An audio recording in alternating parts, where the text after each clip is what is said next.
आपल्याला माहिती की बजेट सरकारचा अर्थसंकल्प हे शब्द आपण नेहमी ऐकत असतो, वर्तमानपत्रामध्ये वाचत असतो. एक काळ असा होता की बजेट येण्यासाठी काय बजेटमध्ये असेल याच्याबद्दल जनतेला खूप मोठी उत्सुकता असायची. परंतु दुर्दैवानं बजेटबद्दलची साक्षरता किंवा अर्थसाक्षरता ही आपल्या देशामध्ये, महाराष्ट्रामध्ये ज्या प्रमाणात असायला पाहिजे ती नाही आहे. आणि त्यामुळे जवळपास 90% जास्त लोक बजेटचा आपला काही संबंध आहे, आपण त्याच्यामध्ये लक्ष घातलं पाहिजे, ते समजून घेतलं पाहिजे, असा काही त्यांच्या मनामध्ये विचार येताना दिसत नाही. आणि जास्तीत जास्त कुठली वस्तू महाग झाली, कुठली वस्तू स्वस्त झाली, आपल्याला इन्कम टॅक्स मध्ये काही सवलत मिळाली की नाही मिळाली, याच्या पलीकडे सामान्य माणूस बजेटकडे बघत नाही, हा आपला अनुभव आहे. आणि म्हणून मला असं वाटतं की बजेटवरची चर्चा ही खूप महत्वाची चर्चा आहे. आज आपण 2-3 मुद्द्यावर चर्चा करणार आहोत, म्हणजे बजेट मध्ये काय बघायला पाहिजे, अर्थसंकल्पामध्ये सामान्य माणसाने काय बघायला पाहिजे. लोकशाही व्यवस्थेमध्ये आपण विधानसभा निवडून देतो, लोकसभा निवडून देतो, आणि त्याच्यातनं ज्यांच्याकडे बहुमत आहे त्यांचं सरकार स्थापन होतं. आणि ते सरकार स्थापन झाल्यानंतर ते सगळ्या कुठले कायदे करायचे, कुठले धोरण राबवायचं आणि अर्थसंकल्प कशा पद्धतीचा असावा याच्याबद्दलचा निर्णय घेत असतात. आपण पाहिलं की महायुतीनं त्या विधानसभेच्या निवडणुकीनंतर अर्थमंत्री अजितदादा पवारांनी हा अर्थसंकल्प जाहीर केलेला आहे, सादर केलेला आहे, आणि त्याच्यावर विधानसभेमध्ये चर्चा होणं अपेक्षित आहे. फक्त विधानसभेमध्ये चर्चा नाही, तर संबंध जनतेमध्ये चर्चा झाली पाहिजे. लोकशाहीमध्ये जनतेचा सहभाग चर्चा करण्यामध्ये, सूचना देण्यामध्ये, निर्णय करून घेण्यामध्ये असणं आवश्यक आहे. त्यालाच खऱ्या अर्थानं आपण जनतेची लोकशाही म्हणू शकतो. आणि म्हणून काही मुद्द्याची चर्चा आज आपण करणार आहोत.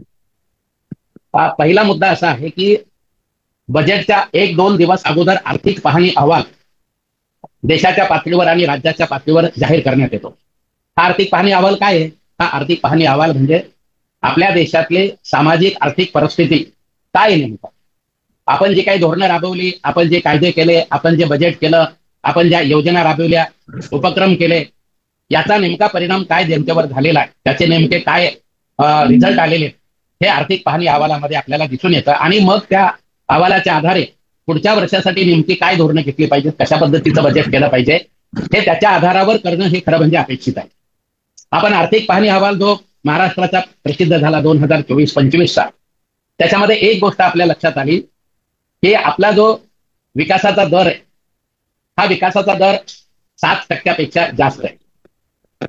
आणि त्या विकासाच्या दरामध्ये 7% जास्त असताना आपण स्वतःची पाठ फुटून घेतो. परंतु प्रत्यक्षामध्ये जे घडलेलं आहे की याच्यामध्ये शेती क्षेत्रातला जो विकासाचा दर आहे त्याच्यामध्ये भरीव वाढ झालेली आहे. जो 2023-24 मध्ये 3.3% होता, तो 2024-25 मध्ये 8.7% झालेला आहे. आणि याचं मुख्य कारण आहे की मागच्या वर्षी जो मान्सून, जो पावसाळा झाला, पाऊस चांगला झाला, शेतकऱ्यांनी मेहनत केली, मजुरांनी मेहनत केली, आणि त्यामुळे शेती क्षेत्रामध्ये विकास हा भरीव प्रमाणामध्ये झालेला आपल्याला दिसून येतो. सरासरीपेक्षा जास्त विकास झालेला आपल्याला दिसून येतो. परंतु काळजी करण्यासारखा जो काही मुद्दा आहे आर्थिक पाहणी अहवालामध्ये, तो की उद्योग क्षेत्राचा विकास दर मात्र 2023-24च्या तुलनेमध्ये कमी झालेला. 2023-24 मध्ये 6.2% उद्योग क्षेत्राचा विकासाचा दर होता, परंतु 2024-25 मध्ये तो 4.9% झालेला आहे, म्हणजे तो कमी झालेला आहे. हे आकडे आणि ह्या गोष्टी आपल्याला नीटपणे समजून घेतल्या पाहिजेत. नुसत्या उद्योग क्षेत्राचा विकासाचा दर कमी झाला, परंतु त्याच्या खोलामध्ये जाऊन जर आपण पाहिलं तर निर्मिती क्षेत्र, उद्योगातलं निर्मिती क्षेत्र, उत्पादनाचं जे क्षेत्र आहे, जिथे वस्तू निर्माण होतात, माल तयार होतो उद्योगामध्ये, तिथल्या विकासाचा दर फार मोठ्या प्रमाणावर घसरलेला आपल्याला दिसून येतो. 2023-24 मध्ये तो 6.8% होता, 2024-25 मध्ये तो 4.2% झालेला. म्हणजे वस्तुमालाचं उत्पादनाच्या विकासाच्या बाबतीमध्ये आपण मागे पडत चाललेलो हे आपण लक्षात घेतो. सेवा क्षेत्रावर आपण फार अवलंबून असतो. आतापर्यंत अर्थव्यवस्थेला बळकटी देण्याचं काम सातत्याने सेवा क्षेत्राने केलं, परंतु यावेळेला आपल्याला महाराष्ट्रामध्ये असं दिसतंय की सेवा क्षेत्राचा विकास दर सुद्धा 8.3% 7.8% कमी झालेला आपल्याला दिसतोय. आता हे जे विकासाचं दर जे आहेत, हे आकडे नुसते आकडे नाही आहेत, हे आपल्या जीवनाशी संबंधित आहे. आणि हा जो संबंध आहे तो काय, तो आपण समजून घेण्याचा प्रयत्न करू. ज्या वेळेला विकासाचा दर कमी होतो त्यावेळेला या महाराष्ट्रातल्या सुशिक्षित आणि कमी शिकलेल्या तरुण तरुणींना नोकऱ्यांच्या बाबतीमध्ये जी परिस्थिती निर्माण होते, रोजगाराच्या बाबतीमध्ये जी परिस्थिती निर्माण होते, त्याच्यावर याचा परिणाम होत असतो. आणि म्हणून ह्या आर्थिक पाहणी अहवालामध्ये दुसरी गोष्ट कुठली चर्चेली आहे की बेरोजगारांची संख्या किती महाराष्ट्रामध्ये. तर आपल्याला असं लक्षात येईल की महाराष्ट्रामध्ये बेरोजगारांची संख्या ही वाढत चाललेली आहे. ही बेरोजगारांची संख्या लक्षात ठेवा, जे नोंदणी केलेले बेरोजगार आहेत त्यांची ही संख्या आहे, ज्यांची नोंदणी झाली नाही त्यांची संख्या नाही. उदाहरणार्थ 2022 मध्ये 58,78,000 बेरोजगार होते. 2023 मध्ये त्याच्यामध्ये वाढ झाली, 62,78,000 झाले आणि 2024 मध्ये ते 70,63,000 झाले. म्हणजे एका बाजूला आपला विकासाचा दर 7.7% पुढे जातो, दुसऱ्या बाजूला मात्र हा विकास जे बाजारपेठेमध्ये तरुण नोकरीसाठी येतात आहे, रोजगारासाठी येतात आहे, शिक्षण घेऊन येतात आहे, त्यांना नोकऱ्या देऊ शकत नाही, तो त्यांनी दिलेला नाही हे आपल्या लक्षात येतं. आणि त्यामुळे बेरोजगारी मोठ्या प्रमाणावर वाढताना आपल्याला दिसून येते. बाकी अर्ध बेरोजगारी जी आहे, निरक्षर लोकांची बेरोजगारी, कमी शिकलेल्या लोकांची बेरोजगारी, ज्यांनी नोंदणीच केलेली नाही अशा बेरोजगार लोकांची संख्या जर घेतली तर ही खूप मोठी जास्त आकडा आपल्याला दिसून येईल. आणि म्हणून आपल्याला एक लक्षात येतं की जरी विकासाचा दर असला, विकास होत असला तरी त्याचं रोजगार निर्मितीमध्ये रूपांतर होत नाहीये. याचाच अर्थ आपल्याला नोकरी मिळण्याच्या शक्यता कमी होत आहेत. आपल्या कुटुंबातल्या शिकलेल्या मुला मुलींना नोकरी रोजगार मिळण्याच्या शक्यता कमी होत चाललेल्या आहेत. हे संकट पुढच्या काळामध्ये वाढत जाणार आहे. या तिसरा जो मुद्दा राहतो याच्यामध्ये की जे बजेट आहे, जो अर्थसंकल्प आहे, ह्या दोन गोष्टी आपण बघितल्या. तिसरे जे सामाजिक घटक आहेत, आपल्या महाराष्ट्रातले दलित आहेत, आदिवासी आहेत, अल्पसंख्याक आहेत, भटके विमुक्त आहेत, महिला आहेत, यांच्यावर काय परिणाम झालेला याचा पण आर्थिक पाहणी अहवालामध्ये आपल्याला हे केलं तर याच्यामध्ये आपल्याला असं दिसून येतं की यांच्या बाबतीमध्ये सुद्धा परिस्थिती सुधारलेली नाही आहे. कारण मधल्या काळामध्ये महागाई वाढत गेली, लोकांना त्यांच्या घराचं, कुटुंबाचं अर्थसंकल्प सांभाळण्यामध्ये अनंत अडचणी झाल्या आणि आता आपल्या महाराष्ट्रातले लोक आपलं जीवन जगण्यासाठी 8 तासापेक्षा जास्त काम करताना आपल्याला दिसतात आहे. 10 तास, 12 तास, 14 तास काम करताना दिसतात आहे. आणि त्यामुळं महिला असतील, दलित आदिवासी असतील, यांची जी परिस्थिती मागच्या वर्षी होती त्याच्यापेक्षा बिकट परिस्थिती पुढच्या काळामध्ये होण्याचे चिन्ह त्या अहवालामधून आपल्याला स्पष्टपणे दिसतात आहे. आता बजेटमध्ये आपण याच्या आधारे खरं म्हणजे सरकारने नवीन बजेट करायला पाहिजे की आपला विकास होतोय मात्र रोजगार निर्माण होत नाहीये, महागाई वाढत चाललेली आहे, सामाजिक घटक विकासाची जी फळं त्यांना मिळायला पाहिजे त्याच्यापासून वंचित राहतात आहे. आणि या परिस्थितीमध्ये आपण नवीन अर्थसंकल्प करताना याच्यापासून काही धडा घ्यायला पाहिजे आणि आपली भूमिका ठरवायला पाहिजे असं अपेक्षित होतं. परंतु प्रत्यक्षामध्ये मात्र हे अर्थमंत्र्यांनी याच्याकडे दुर्लक्ष केलेलं आपल्याला दिसतं. आता अजून एक गोष्ट आपण लक्षात ठेवा की अर्थसंकल्प कोणी जाहीर केला मानला तो आहे आपले महायुतीचे अर्थमंत्री अजितदादा पवार यांनी केला. म्हणजे महायुती सरकारचा हा अर्थसंकल्प आहे, म्हणजे भारतीय जनता पार्टी, शिंदे सेना आणि अजित पवारांची राष्ट्रवादी काँग्रेस यांच्या धोरणाचं प्रतिबिंब असलेला हा अर्थसंकल्प आहे. आता हे आपण तपासलं पाहिजे की लोकशाहीमध्ये राजकीय पक्ष जनतेला निवडणुकीच्या वेळेला आश्वासनं देतात, त्या आश्वासनाचं प्रतिबिंब अर्थसंकल्पामध्ये पडायला पाहिजे. आपण पाहिलं की लोकसभा निवडणुकीमध्ये या महायुतीला मोठा फटका बसला आणि त्यांना पराभव स्वीकारायला जनतेने संपूर्णपणे नाकारलं. परंतु मधल्या काळामध्ये त्यांनी लाडकी बहीण सारख्या काही योजना, लाडका भाऊ सारख्या काही योजना आणल्या आणि जनतेच्या कराच्या पैशामधनं निवडणुकीत मतं मिळावी त्याच्यासाठी मोठ्या प्रमाणावर पैशाचं वाटप केले आपण पाहिलेलं. परंतु त्या निवडणुकीमध्ये काय त्यांनी आपल्याला आश्वासनं दिली होती. हा एक उदाहरण तुम्हाला मी सांगतो की विधानसभेच्या निवडणुकीमध्ये भारतीय जनता पार्टीनं संकल्प पत्र 2024 हे जाहीर केलं होतं आणि जनतेला विनंती केली होती की आम्ही सत्तेमध्ये आल्यानंतर ह्या खालील गोष्टी करणार आहोत आणि जर हे करणार आहोत तर सत्तेवर आल्यानंतर या अर्थसंकल्प म्हणजेच हा निवडणुकीचा जो जाहीरनामा आहे त्या जाहीरनाम्यात जी काही आश्वासनं दिलेली आहेत त्या आश्वासनाचं प्रतिबिंब अर्थसंकल्पामध्ये पडायला पाहिजे.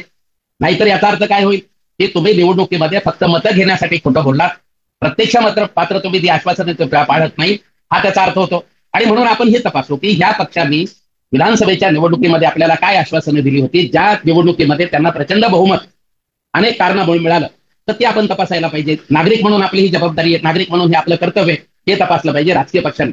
आणि तुम्ही जर पाहिलं तर आपल्याला असं लक्षात येईल की या निवडणुकीमध्ये संकल्प पत्रामध्ये भारतीय जनता पार्टीनं असं म्हटलेलं आहे जीवनावश्यक वस्तूच्या किमती आम्ही स्थिर ठेवू.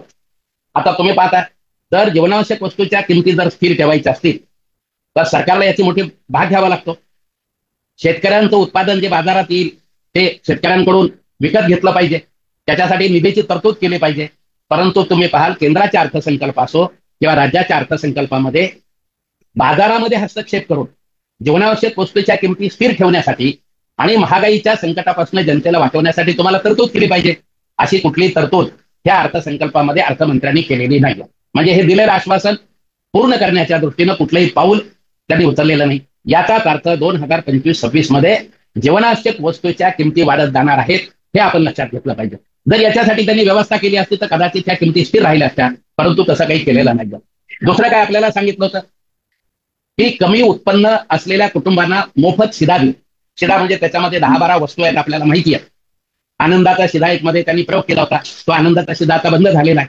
परंतु निवडणुकीत काय आश्वासन दिलं होतं की कमी उत्पन्न गटातल्या कुटुंबांना आम्ही शिधा देऊ, ज्याच्यामध्ये 9-10 वस्तू, जीवनावश्यक वस्तू त्याच्यामध्ये देण्यात येईल. या आश्वासन पूर्ण करण्यासाठी 1 रुपयाची तरतूद सुद्धा या अर्थसंकल्पामध्ये करण्यात आलेली नाही.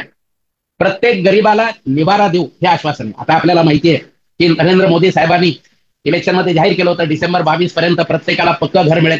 त्याचं आश्वासन काही पूर्ण झालं नाही, परंतु विधानसभेच्या निवडणुकीमध्ये प्रत्येक गरीबाला घर देण्याची आश्वासन त्यांनी दिलेले. प्रत्यक्षामध्ये पंतप्रधान आवास योजनेमध्ये प्रत्येकाला घर देण्यासाठी जी रक्कम धरायला पाहिजे ती रक्कम याच्यामध्ये तरतूद केलेली नाही. फक्त 8,600 कोटी रुपयाची तरतूद केलेली आहे. त्यामुळे महाराष्ट्रातल्या गरीबाला स्वतःचा निवारा देणं हे कुठल्याही परिस्थितीमध्ये शक्य नाही. आणि म्हणून हे आश्वासन सुद्धा पूर्ण करण्याच्या दृष्टीनं काही नाही.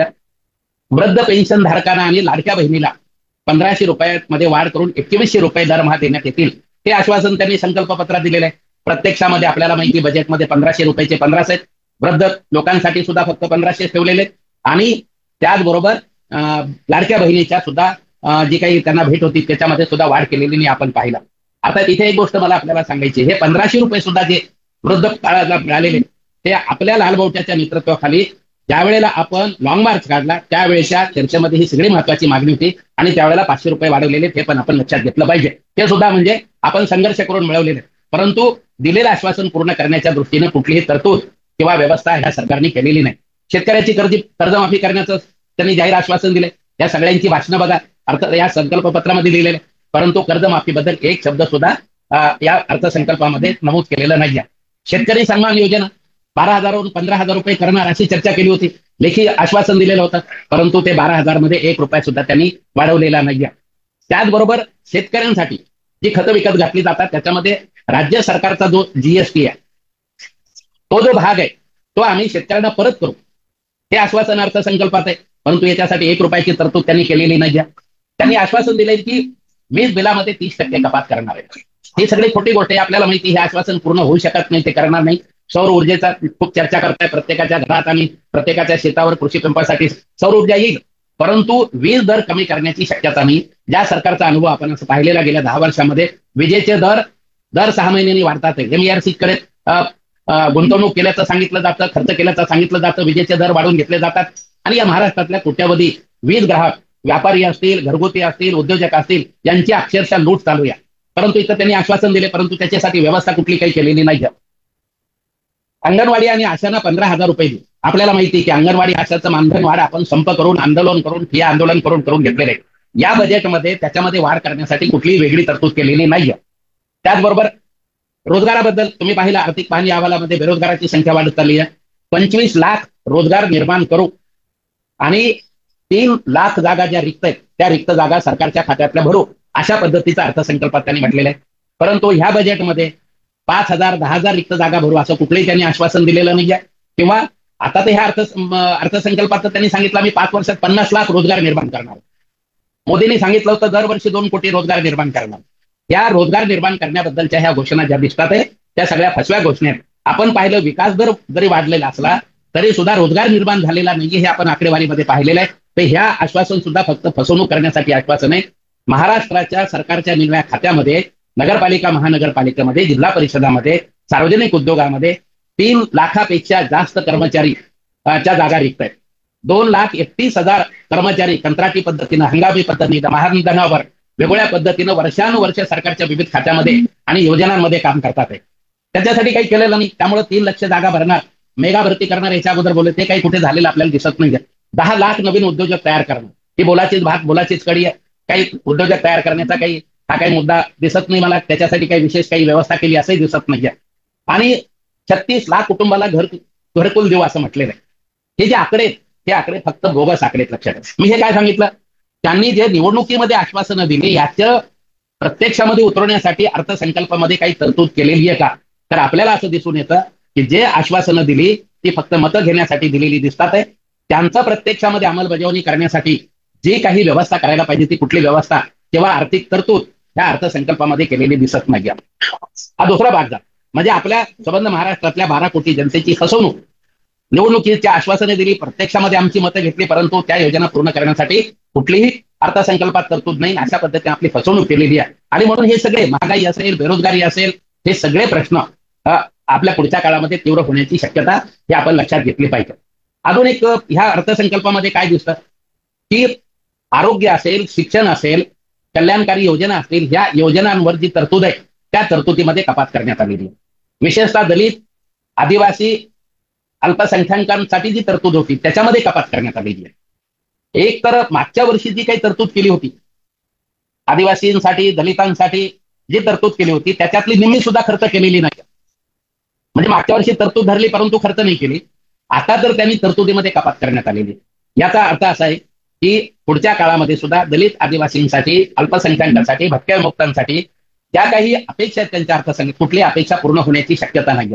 थोडक्यात आपल्याला दिसतं की कल्याणकारी योजना आणि समाजातले जे वंचित घटक आहेत यांना पुढे आणण्यासाठी जे काही करायला पाहिजे त्याच्यासाठी जी तरतूद करायला पाहिजे त्याच्यामध्ये त्यांनी कपात करण्याचं काम केलेलं. याच्यावरून त्यांचा दृष्टिकोन आपल्याला मनुवादी दृष्टिकोन, हे आपण घडत नाही, हा मनुवादी दृष्टिकोन आहे. या घटकांकडे दुर्लक्ष करायचं हा त्यांचा तो दृष्टिकोन आहे. आणि म्हणून त्या दृष्टिकोनाने आपण त्यांची ही भूमिका नीट लक्षात घेतली पाहिजे. शेतकऱ्यांसाठी काय दिलेलं आपण पाहिलं. शेतकऱ्यांसाठी जी काही तरतूद आहे ग्रामीण विकासासाठी, शेतकऱ्यांचा मुख्य प्रश्न काय, त्यांच्या शेतीमालाचा भाव मिळाला पाहिजे.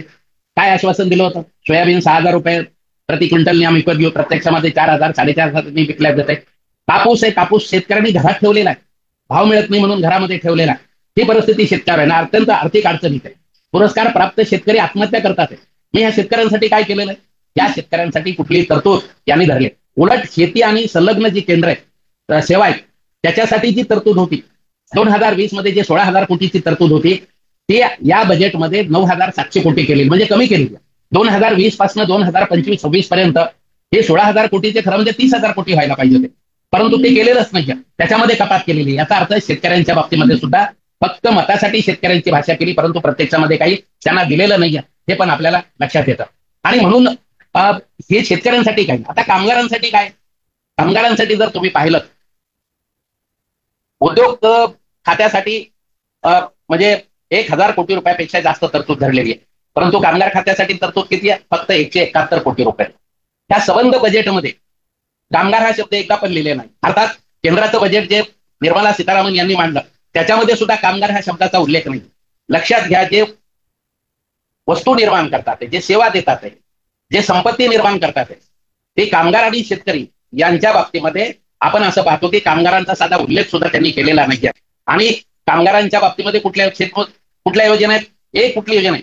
कामगारांचं म्हणणं काय होतं की जे कर्मचारी वर्षानुवर्ष सरकारच्या खात्यामध्ये काम करतात, नगरपालिकामध्ये काम करतात, विविध योजनांमध्ये काम करतात, अंगणवाडी, आशा, शालेय पोषण, आरोग्य मित्र, ambulance driver, national health mission मध्ये काम करणारे 15-15 वर्षापासून काम करणारे कर्मचारी, कंत्राटी कामगार, सरकारच्या विविध खात्यातले कर्मचारी, या लोकांची बजेटकडून काय अपेक्षा होती की 10-20 वर्ष आम्ही काम केलं, आम्हाला कुठेतरी सुरक्षित नोकरी दिली पाहिजे, वेतन श्रेणी लागू केली पाहिजे.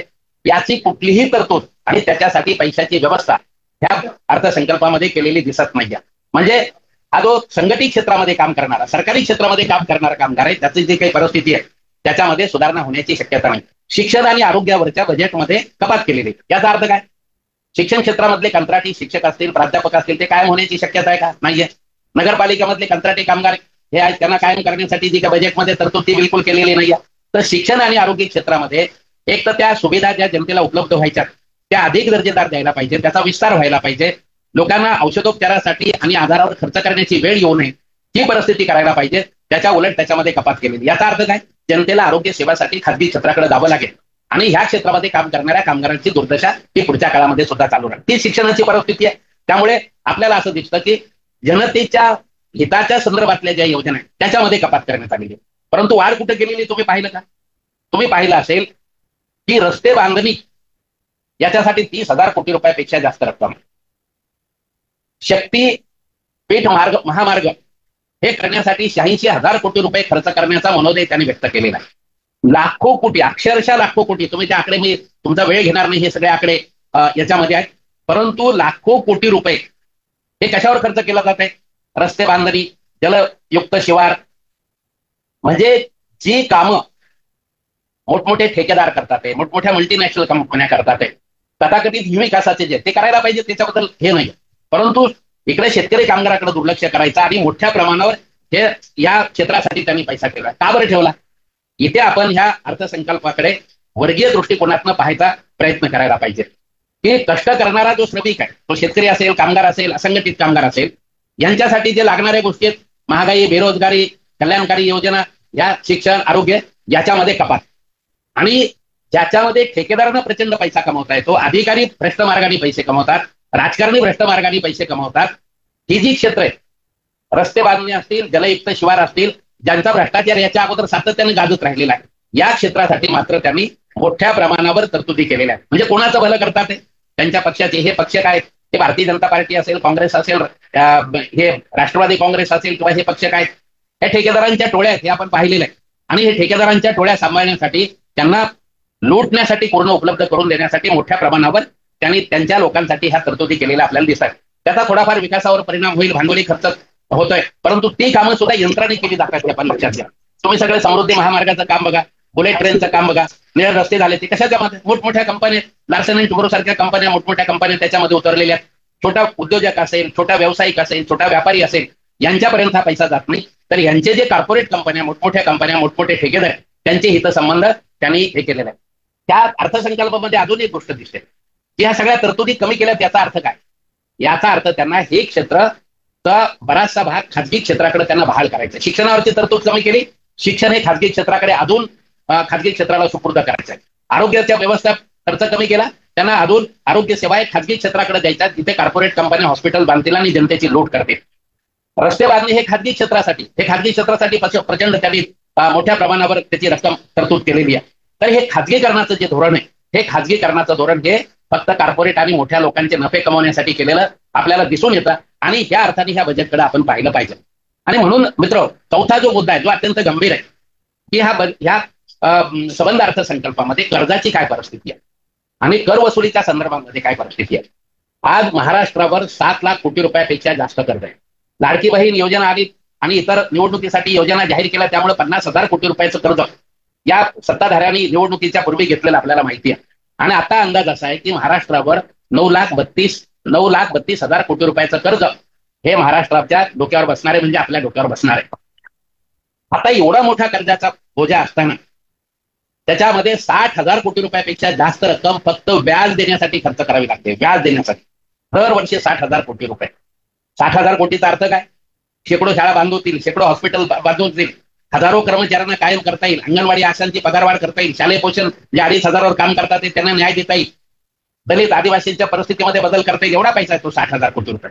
परंतु 60,000 कोटी रुपये आपल्याला असं दिसतं की हे नुसतं व्याजामध्ये जातात आहे.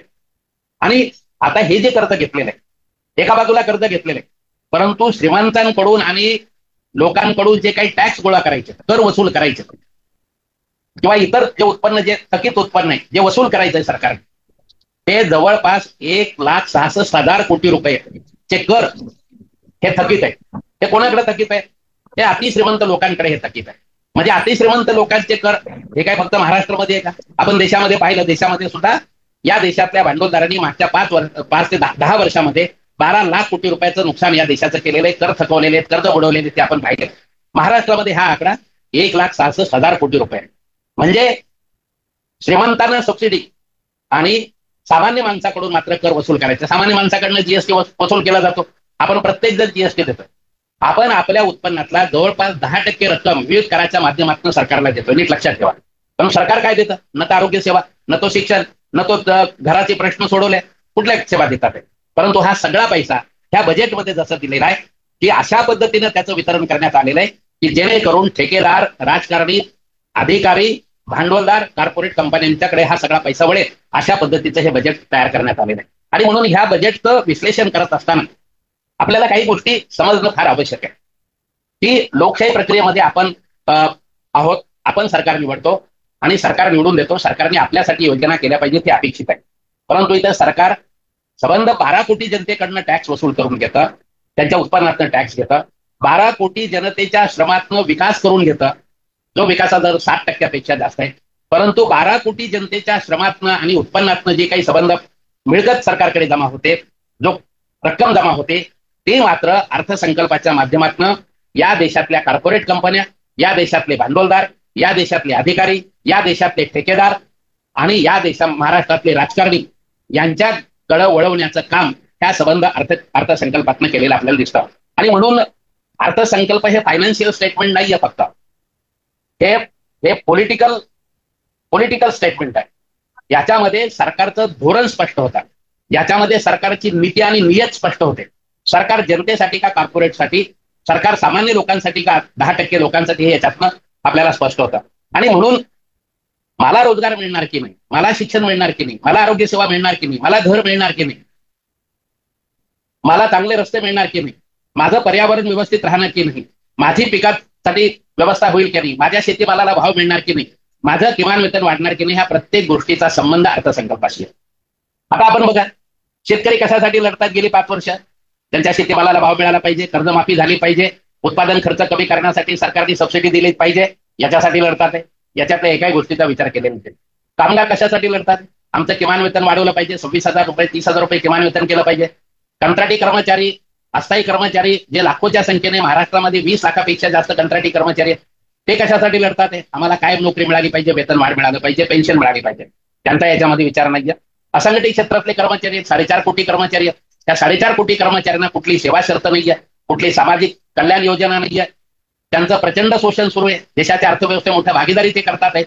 परंतु हे दोन्ही भांडी करणारी महिला असेल, ऊस तोडणारा मजूर असेल किंवा शेतमजूर असतील, शेतमजुराचा सुद्धा उल्लेख नाही. शेतमजुरासाठी कुठली रोजगार हमीची जी तरतूद आहे, ती रोजगार हमीची तरतूद कमी करण्यात आलेली आहे. त्यांची मजुरी थकलेली तरी सुद्धा तरतूद कमी करण्यात आलेली किंवा वाढवलेली नाहीये. तर हे जे काही शेतमजूर असतील, असंघटित कामगार असतील, हे कामगार काय म्हणतात आहे की आम्हाला सामाजिक सुरक्षा लागू करा, आमच्या कल्याणकारी योजना करा, आम्हाला घर द्या, आमच्या मुलाला शिक्षणासाठी मदत करा, आम्ही आजारी पडले तर व्यवस्था करा. याच्यासाठी याच्यामध्ये काही तरतूद नाहीये. छोट्या व्यापारी आहे, मध्यम वर्ग आहे, यांच्या ज्या अपेक्षा आहेत, या अपेक्षा पूर्ण याच्यामध्ये तर संबंध धोरण हे जे आहे, हे जनतेच्या अडीअडचणीचं प्रतिबिंब याच्यामध्ये आपल्याला दिसत नाहीये. आणि म्हणून आपण असं म्हणतो, मार्क्सवादी कम्युनिस्ट पक्ष असं म्हणतो की हे जे बजेट आहे, हे अर्थसंकल्प आहे, हा या महाराष्ट्रातल्या 12 कोटी जनतेच्या महत्वाच्या समस्यांकडे दुर्लक्ष करणारा आणि जनतेची लूट करून श्रीमंतांचे, भांडवलदारांचे, ठेकेदारांचे खिसे भरण्यासाठी केलेलं हे अर्थसंकल्प आहे. म्हणून आपण त्याला विरोध केला पाहिजे. मित्रांनो, मी जाताना एवढंच तुम्हाला आवाहन करेन, अर्थसंकल्प नीट वाचला पाहिजे, त्याचं विश्लेषण केलं पाहिजे, तो समजून घेतला पाहिजे, त्याचा आपल्या जीवनावर प्रत्यक्ष काय परिणाम होतो तो समजून घेतला पाहिजे, मागच्या अर्थसंकल्पाचं काय झालं ते समजून घेतलं पाहिजे आणि येणाऱ्या काळामध्ये काय संकट येणार आहे याच्यातनं आपल्याला अंदाज येतो. महागाई वाढणार आहे, बेरोजगारी वाढणार आहे, घराच्या किमती वाढणार आहे, शिक्षण महाग होणार आहे, आरोग्य महाग होणार आहे, भ्रष्टाचार वाढणार आहे, रस्ते दिसतील, मोठमोठे रस्ते दिसतील, बुलेट ट्रेन दिसेल, हे सगळं दिसेल, तुम्हाला तथाकथित विकास दिसेल. परंतु सामान्य माणसाची परिस्थिती मात्र अधिक बिकट होणार आहे. जो संपत्ती निर्माण करतो तो शेतकरी आणि कामगार मात्र अडचणीत येणार आहे, हे आपण लक्षात घेतलं पाहिजे. आणि म्हणून मार्क्सवादी कम्युनिस्ट पक्षाला पहिल्या टप्प्यामध्ये आपण सामान्य माणसांना हा अर्थसंकल्प काय तो समजावून सांगितला पाहिजे, त्यांना येणाऱ्या संकटाची कल्पना दिली पाहिजे आणि येणाऱ्या काळामध्ये आपल्या शाखामार्फत, आपल्या पक्ष सभासदांच्या मार्फत, आपल्या जनसंघटनांच्या मार्फत या अर्थसंकल्पाचे जे परिणाम होणार आहेत, त्या परिणाम जनतेला भोगावे लागणार आहेत. अशा जे विघटन झालेली जनता आहे तिला संघटित करून रस्त्यावर उतरून आणणं आणि या सरकारचं धोरण, या सरकारचं जनता विरोधी जे अर्थसंकल्प आहेत त्याच्या विरोधात रस्त्यावर उतरणं गरजेचं आहे. त्या दृष्टीनं आपण बघितलं पाहिजे आणि जनतेला संघटित करून त्या सरकारचं, महायुती सरकारचं जे खरं स्वरूप आहे, आश्वासन एक आणि प्रत्यक्षात वेगळं, हे जे खरं स्वरूप आहे हे स्वरूप जनतेपर्यंत आणणं, त्यांना उघडं पाडणं आणि त्याच्या बरोबरीनं ते काही जात, धर्म, प्रांत याच्याबद्दल जे त्यांचे जे आव्हानं केलेले, त्या अस्मिता पेटवलेल्या, जनतेमध्ये फाटाफूट काढलेली आहे आणि जनतेच्या प्रश्नाबद्दल कुठली चर्चा होऊ देत नाहीये, हे सुद्धा धोका आपण समजून घेतला पाहिजे.